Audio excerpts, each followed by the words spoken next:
Hello, friends. This is Niketa Dedhia signing in from Exponent Consultancy Services. Today, as announced, we are launching our ECS STEM series with stalwarts. STEM is people from the world of science, technology, engineering, and management. And it's my proud privilege to begin this series with an institution, a legend, who is a combination of all the STEM that can be brought together. He's none other than the Solar Guru of India, the person who has blended science, who has blended technology with his vision of management to bring revolutionary changes. This gentleman is instrumental for developing the first solar steam cooking in India with 50,000 meals a day. And not just that, but also providing the same at minus 40 degree and at more than 20,000 feet of altitude for our Indian Army. He has done so much and also the recipient of the international award called the Clinton Global Initiative Foundation. This gentleman, born in India, but known worldwide. Every country wants that this person is ours. So it gives me great pleasure and privilege to connect to Shri Deepak Gadhia, the legend. Welcome, sir. Welcome to ECS STEM series with stalwarts, and thank you for accepting this invitation. Jai Krishna, Nikki. Anytime for you. Thank you so much. This interview is going to unravel a lot of different layers. Deepak ji, you were born in India, you were doing very good here, and you also came from a great family, a well-established family. Why did you decide to go to Germany? You have two masters from Germany. Your wife has also studied from there. So why did you decide that you want to go to Germany? Well, Nikki, to be honest and frank, I did not know that Germany is going to be my life changer. I went not for education, but I went more to escape India. So when I left India for Germany, the temptation was that I did not require a visa to go to Germany, because in those days there was no visa required, and then education was free. So I went out of India not knowing what I'm getting into. So at that time, I did not have those aspirations of going there and becoming an engineer or wanting to do something great. It just evolved. The way he's talking sounds so casual, but Shri Deepak Gadhia ji has done his master's from the very prestigious TU Berlin. TU is the technical university and one of the leading public universities in Germany. It also comes under the TU 9, the prestigious 9 universities in Germany that have received the Excellence Initiative. You studied your master's from TU Berlin in process and environmental engineering. And then you started working in Germany. What was your experience studying there after you went there? So that part and then working there.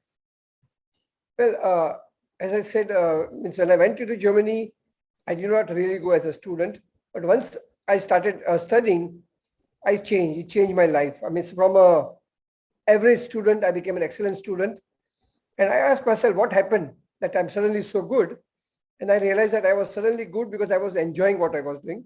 And I was enjoying what I was doing because now the education in Germany did not require to do everything learning by heart, but it was more like a puzzle solving where everything was hands-on. You could actually take your books and even a friend for your exams. And when I asked my professor, then why do you take exams at all? He said, because engineering is about skill solving. You will have a time slot in which you have to solve the problem. You can take all the help you want, but in the end, you have to own the problem and solve the problem. And that I really enjoyed, and that made me a good student. I enjoyed and came out with flying colors. And then I started working in Germany because I suddenly realized that just having education degree was not sufficient. It would be good to have experience, and I was very fortunate that I got a job with a very reputed company called Wakashimi to work as a process environment. And this is where I discovered my love for energy conservation. That's really nice. And then you just, he studied at the very prestigious TU Berlin. And then he speaks about a very important, you've spoken about a very important vital element, that you were an average student in India and you came out with flying colors in Germany from TU Berlin. So this is really vital for our viewers to know, because it's the methodology at the university that changed, and of course your involvement, your 100% commitment to what you were doing. How was your experience working in a German company? Well, again, just like my education, the working for a German company again gave me an insight in how different they are from us. For example, when I started working there, I was told that they would transfer 100,000 DM, which was a currency at that time, because this was before the unification days. So it was a Deutsche Mark, that is German currency. And I was surprised. I said, why would you want to transfer money? He says, this is not for your personal use, but because you are a process engineer, this money is for you to spend to improve processes. And then there was a very strong, very clear checks and balances, that up to 10,000 DM I could spend without any consent.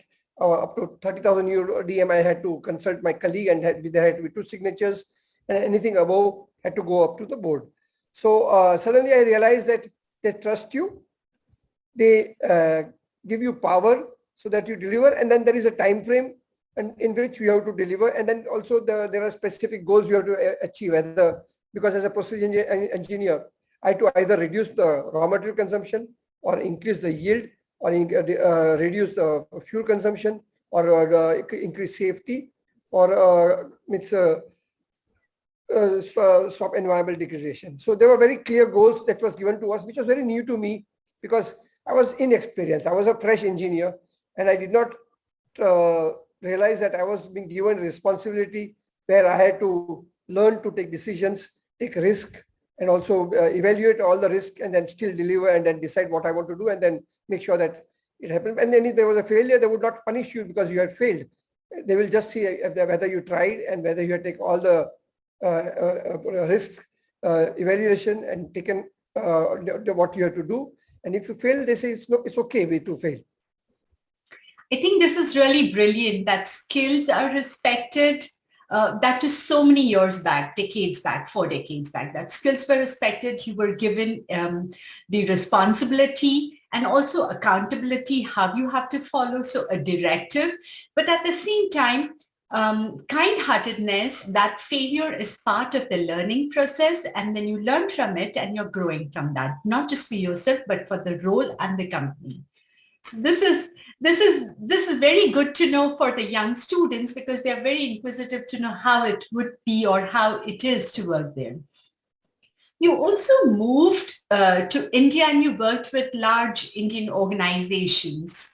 How has the German degree helped you when you have come to India and worked with various organizations, setting up various models for them? My experience on return to India was not very good. I started working for a German company to sell their heat recovery system in India.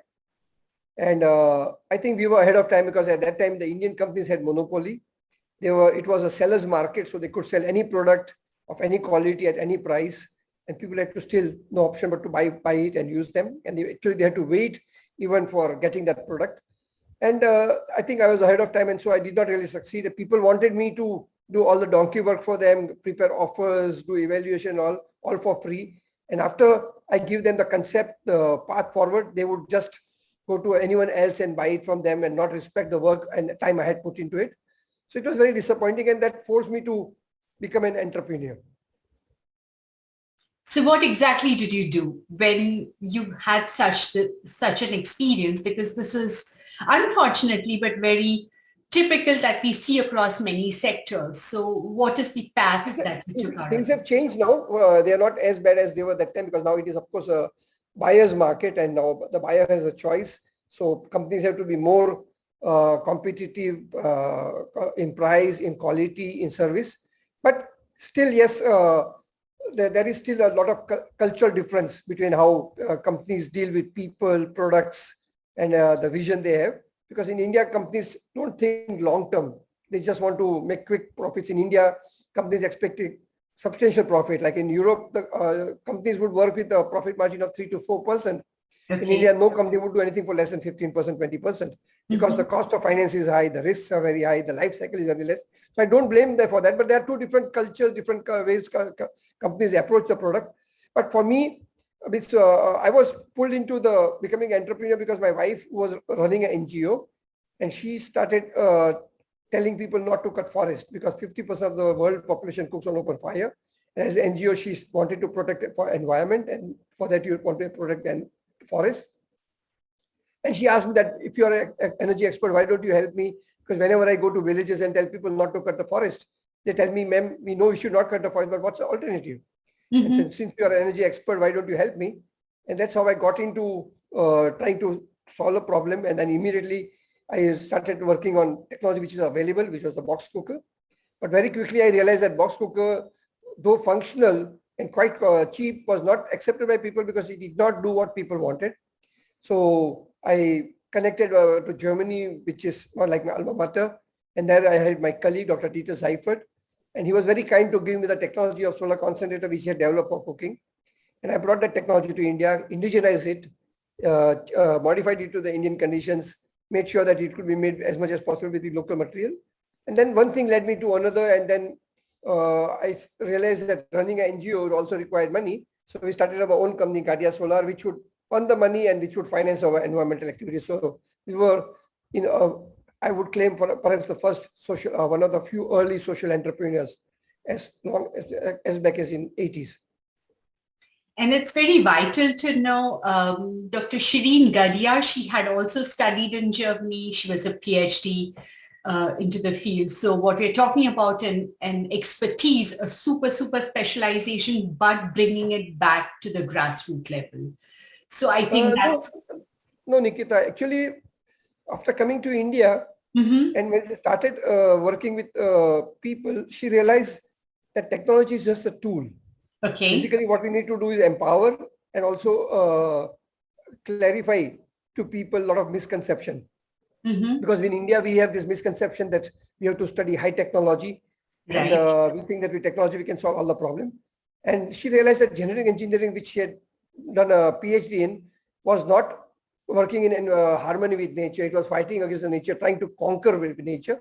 So she decided not to work in the field of genetic engineering, but she started with organic farming, with environmental protection, creating awareness and empowering farmers to work with appropriate technologies and not with high technologies. Because high technologies come with a price. They are expensive and they have a very strong long-term negative impact.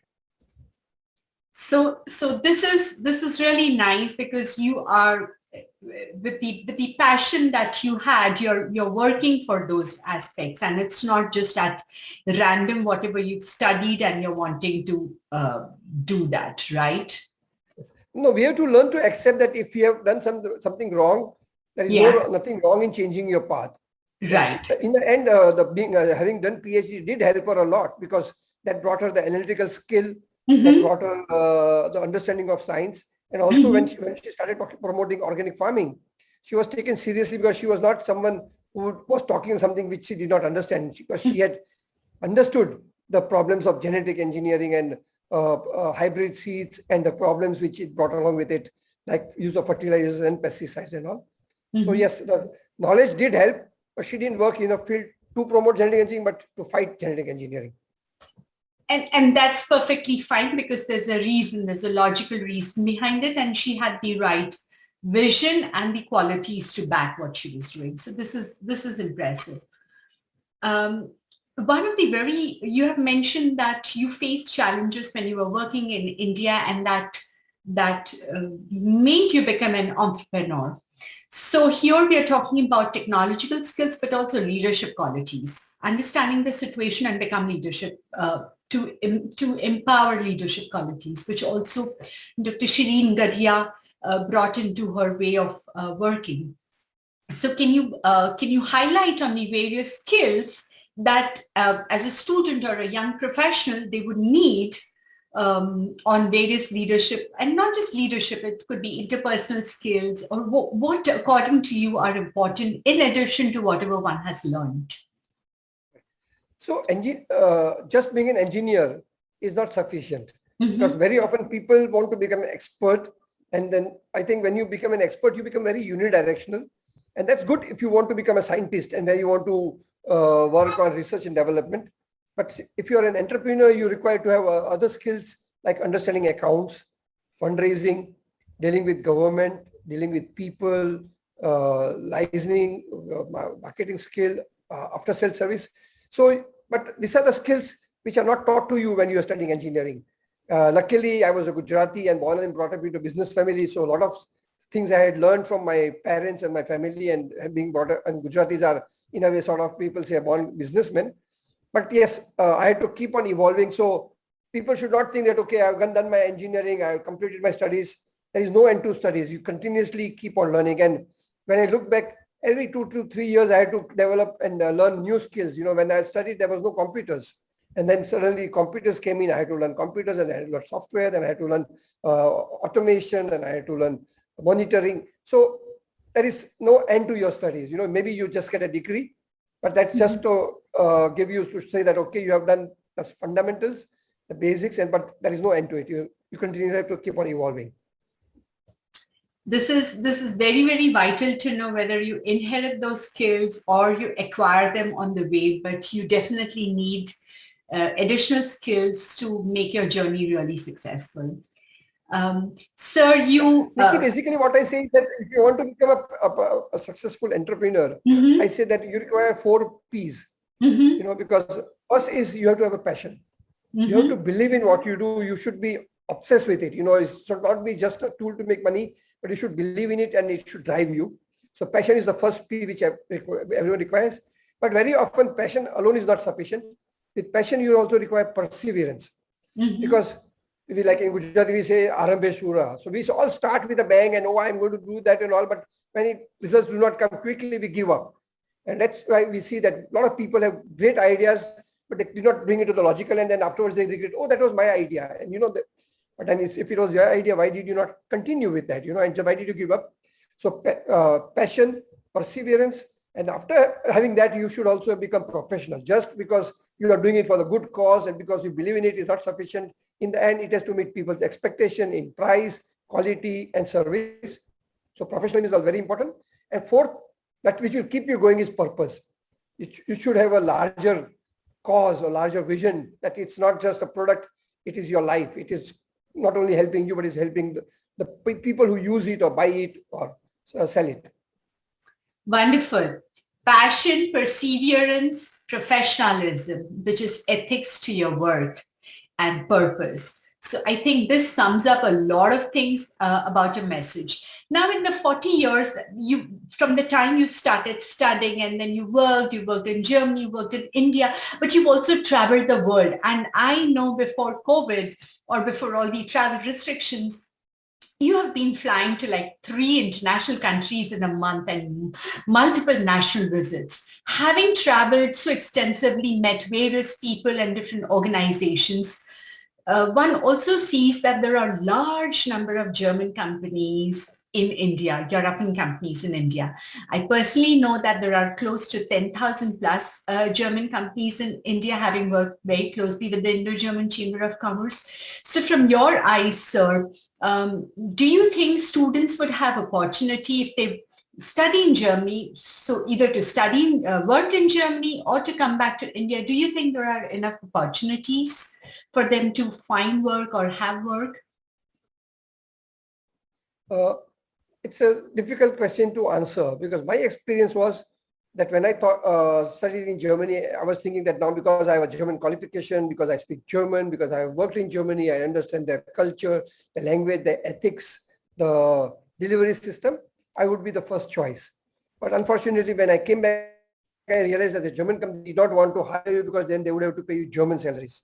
Whereas they could get an Indian engineer at 1/10 the cost. And if they pay me, an Indian who has come from Germany, the German salary, then Indians would also expect to get so much. So I think at that time it was very difficult for an Indian to come back to India and get a job as an expat, because you were not an expat, you were Indian. And I would have taken it for half the cost of German salary, but then they would wanted to pay me 1/10. And so I think at that time that things were not good for anyone returning. So people were forced to become entrepreneurs or stay back in Germany or migrate to USA from there. But maybe things have changed now because the whole world has become like the world is flat, as Thomas Friedman said. So maybe things have changed, and I hope things have changed, and German companies now pay Indians who come back the German salaries and not Indian salaries. The question is, are there enough opportunities for students? I assume yes, because now suddenly there is a dearth of good people, and I hope that Germans now they realize that if you have to hire a good guy, you have to pay him some salary to hire him and retain him. Like as they say, if you give peanuts, you get monkeys.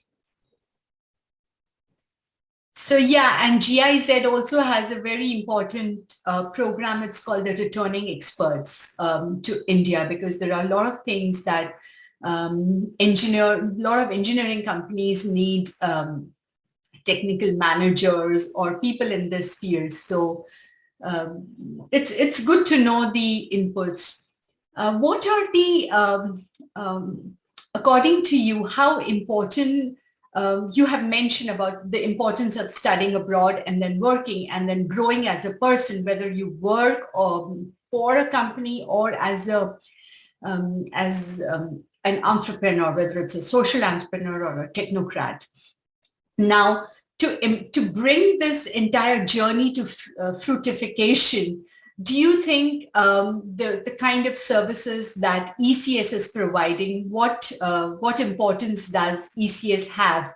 Because you have known me since the time I was at DAD, so this is back in 2002, 2003, from that time until now, and you have seen me at DAD and ECS, and we cater to various students. So how important would ECS be for a student's start or growth or aligning their vision? Yeah, it's I have no inhibition in saying that I am a very proud mentor of you, because you have shown all the 4 P's which I had mentioned. You have the passion, which one can see. You have perseverance. I've seen you going through the ups and downs and years of waiting and competing with Indian consultants who would use unethical methods or promise the heaven and take students from you. But you have persevered and you have survived, and now you're doing well. And I'm glad that you're doing well. And I've seen you success. I've seen your students writing emails and messages to you, thanking you. And for me, just sending someone abroad is not sufficient. The idea is the hand holding and to be honest upfront with them. Should they go, how they should go, what they should study, and not only do you help them just get an admission, but also mentoring them while they are studying, also hand holding them there, and also trying to help them get scholarship. I think it's a very long path which you continue working with them, and you have a good team. And I think anyone who has taken your services would surely certify that yes, you are a great company to work with, and then use your services. And I hope that is the Australia model. Yes, we work under the same model of, there are different phases. We work under 8-phase method, and we definitely work for the best interest of the student. We do not take commission from foreign universities to send students there. So to sending to a university is not the goal, but to ensure that the student, whether he's at master's, PhD or postdoc level, that he or she becomes successful in what he or she envisions for. So a career is also kept into mind and guided accordingly. So yes, we do focus on these things. So appreciate the kind words that you've said for us. You have achieved so much. You have been invited. You are one person that gets invited by universities with great love, but at the same time, you get invited by organizations. You get invited at the United Nations. You have met presidents of United States and so many people ranging in between all of that. So from grassroots level worker to the President of America, and you have been a recipient of many, many prestigious awards. Out of all of that, what is your aha moment? Or what has been your aha moment? Yeah, for me, my aha moment has been a wake-up call I received, or the jolt I received from our beloved President, Dr. Abdul Kalam. For me, that was a moment where he sort of told me that all what I had done in my life and what I had achieved was great, but it was just a beginning, and the real work was still ahead of me. So what had happened was Dr. Abdul Kalam, after becoming president, he realized again, like as I said, technology is just a tool in the end. It's important that the technology reaches the last mile. So he started talking of making India a developed country, and he started talking of a concept called Pura, providing urban amenities in rural area. And while he was in USA, someone told him that, sir, what are we talking about? Why don't you go to Muni Seva Ashram, the NGO in Baroda where I live, or Vadodara where I live and work for? And they are a green ashram where they produce their own food. They take care of all the utilities. They take water from the river. They are zero effluent, zero waste. They use a lot of renewable energy. They have solar crematorium, solar cooking, solar air conditioning. So he was very curious. He came to us. He saw everything and was very impressed. But he said, you know what? What you have done is not a replicable model, because you are able to do it because you get donations. Of course, you get donation because you do good work. But I have 6.5 lakh villages in India, and I want each and every village to be like Muni Seva Ashram. So come out with a business model. And this was my wake-up call, where I realized that just having good technology is not sufficient. In the end, you also have to have a business model so that you can reach the last mile. Just being able to develop a product and supplying to Indian Army or to temples or to schools or colleges who could afford it is not sufficient. In the end, the technology should benefit the masses as large. And this is what Muni Seva Ashram offers me to do, where I am a social entrepreneur again, where we run companies, but the profit of the company goes to Muni Seva Ashram so that our dependence on donation goes down. And we try out new technologies, make them successful, and then we spread them to the villages nearby and industries also. So I think it was very important, this aha moment or this wake-up call from Dr. Abdul Kalam. It showed us that it's not just about technology, it's about for whom it works and how it works. What a humble personality you are. I asked you about the aha moment, and you said about the wake-up call.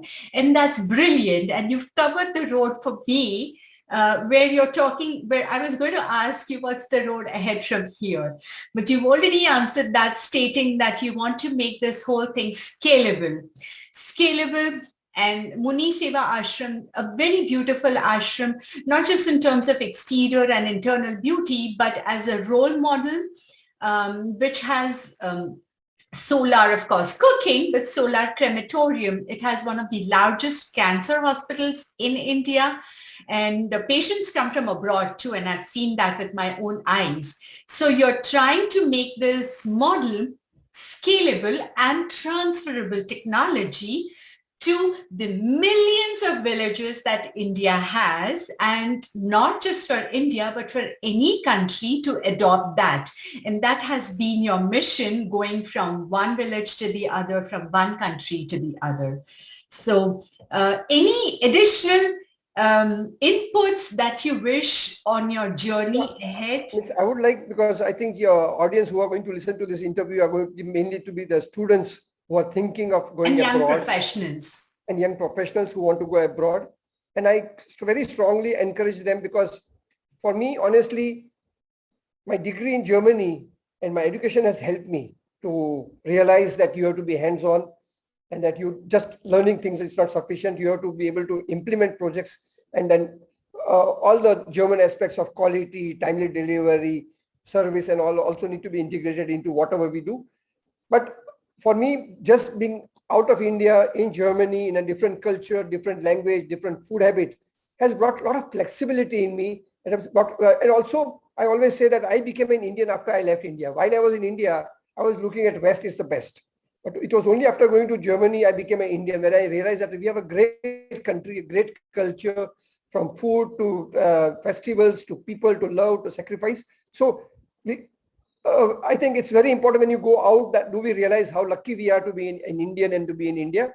But world is a working place. Now we are not anywhere restricted. You can also help your country by staying abroad. For example, you are in USA, but you continue to work for India by staying there, by helping our young Indians to go outside, explore and get experience and exposure to the new world. So I think the message is, even if not for studies, even if just for 1 year, 2 years as a professional or as an intern, or as a scholar or as a researcher. Go out, and when you're abroad, don't again just live in a ghetto with just Indian friends and eating Indian foods on weekends. Mingle with people from different cultures, learn from them, and this network, this experience which you will get by working with a global community will help you all your life. What a beautiful message, a message that translates beyond professional field, a message that translates beyond your own sector, but to evolve as a beautiful human being. And not just that, but by being that by being such a human being, you are catalysts for change, and change to be brought back to the society, and considering the world as one. So change for the universe or universal upliftment is your message. You are a profound personality, and not just that, you're a legend, an institution from where so many Nikitas are learning from you. We are taking citations. You're an inspiration. You have walked the path. We learn from that. And your message, your thought is ever evolving, and it just doesn't retain to a sector, but to humanity as a whole. I think it was a proud privilege to have you, to interact with you, and this video, this message would last very, very long and go very, very far for an outreach for young students, researchers, and also young professionals.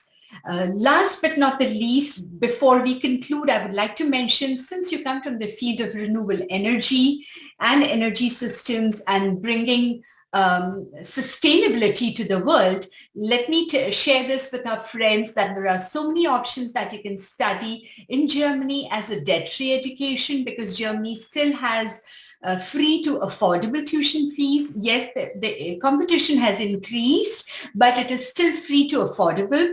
And the subjects that you can study are energy systems and renewable energy. Gone are the days when there are subjects that are just one particular field. Now is the world where you have blended fields, blended together. You have fields that are focused towards a particular aspects within a super specialization. So you could be doing an MBA in renewables, you could be doing sustainable studies, which is renewable energy technologies, or building sustainability. Or if you love to do clean energy processes or environment and energy, integrated water resources, whatever that you choose your passion to be, whatever that you choose that you want to succeed in, your career goal, your life goal is, there is an option to study at German universities for free to affordable tuition fees. And you're always welcome to reach out to Shri Deepak Gadhia ji, and also to ECS at queries@exponentconsultants.com. Sir, any parting thoughts that you would like to share with our viewers? You have already spoken a lot, but if you have any parting advice, it would be really a great benefit. You see, even while he's interacting with us, he's utilizing every moment and he's instructing somebody else with something. So it's your life is your message, we know that, but any parting input? Yes, friends, I think the world is changing, the technologies are changing. And the future is going to be in green economy, sustainability, climate change, and of course, artificial intelligence, machine learning, other technologies which would merge in making kindness. But it's walking on a very thin line, or it's like I'm walking on a sword. One has to be very careful. We should not let technology rule us. We should always see that we are in control of the technology, and don't get obsessed with technology. Technology alone is not sufficient. Don't forget your analytical thinking. Be grounded. Be anchored to ground realities, so that in the end, I think what we need to do, if you want to be a successful entrepreneur or a technocrat, is we have to be able to solve the problems. We should not do just sitting in I always say we should not sit in a 5-star hotel and think, how can I help poor? Or sit in a laboratory and think, what can I do for the poor? You need to go to them, talk to them, interact with them, and find out what are their needs and solve the problems, what they want. So it should be their problem which we are solving, and not perceived problem of what we think they need. Mm-hmm. And that's exactly what you have been doing. So solving new age problems with new age solutions. Take technology as your slave. but make sure you have your own analytical mind, and studying in Germany will open up that mind because it is hands-on technology, it's hands-on learning, which focuses a lot on new age, real life problems, finding life solutions. Professors also have a lot of experience in the industry and the corporate, so they do not give dinosaur-age solutions, but real-time solutions. So that's a great learning process. And nowadays, yes, we do need visa to go to Germany, and the advantages that there would be a Schengen visa by which the student can have a visa for 28 countries of Europe. The other advantage is that by he or she can also work in all the countries of Europe. So that is allowed. So there are a lot of advantages. Please utilize that. And if need be, you're so much welcome to contact us. Thank you for your valuable guidance. And it has been my privilege to be mentored all the best to you, and keep up your good work, and all the best to all the students who use your services. Thank you so much. Thank you so much. And thank you very much. Gratefulness to you. Thank you. Bye-bye. Jai Shri Krishna.